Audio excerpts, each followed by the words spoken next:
This is going over wrist isometrics.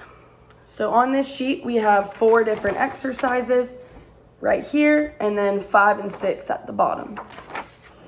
So for the first one, this is radial deviation, and these are focused on having the muscle contract, but the muscle length is not shortening or lengthening at all. So, you're contracting the muscle without moving any joints. So for the first one, wrist deviation, they're gonna make a fist, place their uninvolved hand on the top, and then you're gonna do opposing forces. So going up in radial deviation and pressing down with the unaffected palm. And then holding that a few seconds.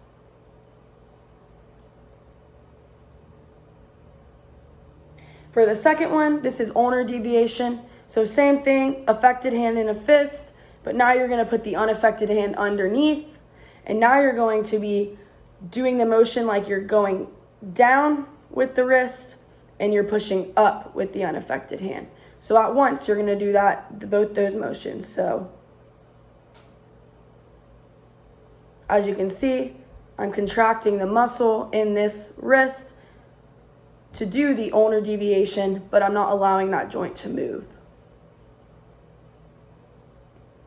Number 3 is for wrist extension isometrics. So for this one, you're gonna have your involved hand on the bottom, uninvolved hand on the top, and same thing, you're gonna be pushing down with the uninvolved and doing the extending contraction with the involved hand. So at once, you're gonna do both of those. So 1, 2, 3.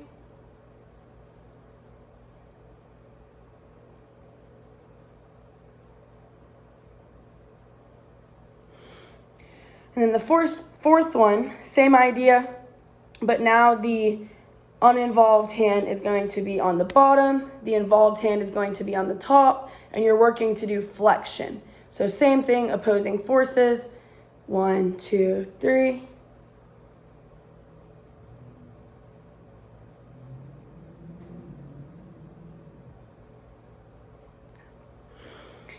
And then the 5th one on the sheet is forearm rotation.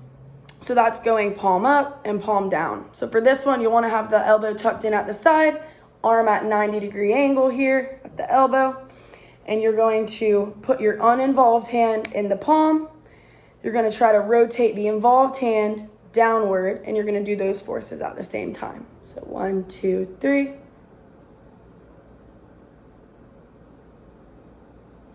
And then the other way, you're going to take your uninvolved hand, put it on the back side of the palm, and now you're going to try to rotate the involved hand palm up while doing the opposing force with the uninvolved. So 1, 2, 3.